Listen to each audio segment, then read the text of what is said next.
After Madonna's out-of-tune performance at the Eurovision Song Contest, some are asking, is it time for her to call it a day? OK, I adore Madonna, and a little bit of me died inside when I heard her singing like that. Let's ask Matt Cain what he thinks. He describes himself as a Madonna superfan. He's also author of The Madonna of Bolton, which has got to be the best title for a book ever. A new book about a young man finding his identity through Madonna's music. It could even be about you, Matt. It kind of is, babe. And Georgina Hill-Brown is a vocal coach. She calls herself the honest vocal coach. First of all, Matt Cain, is it time for Madonna to call it a day? No, because I think you've got to remember, Victoria, that people have been saying she was old and past it from the beginning. She didn't have her first hit in 1983 until she was 25. If she was going for the X Factor, she would have been in the overs category. And at every point of her career, people have knocked her. Yes, but she was out of tune on Saturday night. It wasn't the best performance she's ever done. Part of that is because she set the bar so high for herself.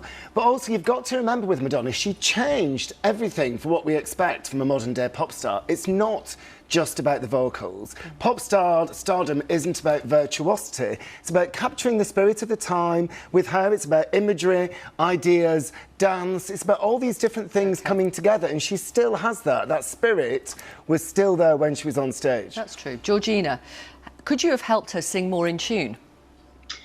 Yes, I really do think I could have done that. I don't know, I think nerves on the night definitely affected her voice, but it also sounds like she's not regularly looking after her voice. Her vibrato was slow, there wasn't a decent vocal connection, and it doesn't seem to me that she's vocalising enough. She's concentrating more on the issue that she wants to sort of put across, and the whole package, which I completely understand, but she's just neglected her voice a little bit. OK, do you agree with that, Matt? You were nodding there. Is she neglecting her voice? That's her...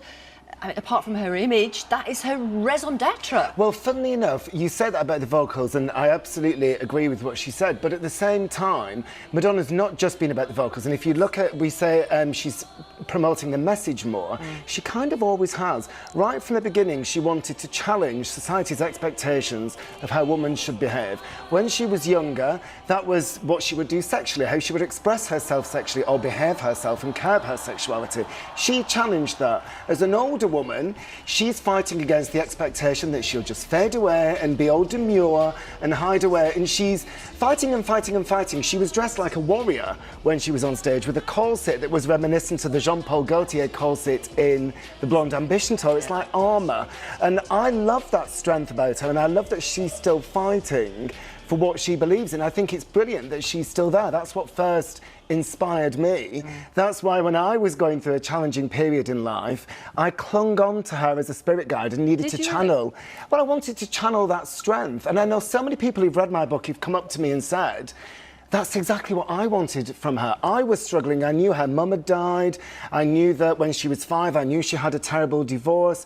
I knew she was struggling, but all you saw was this steely strength and determination, and it's still going strong. She's rising above all the criticism she's getting and still on stage. And there was a lot of it on social media on Saturday night. Thank you very much. Georgina, thank you.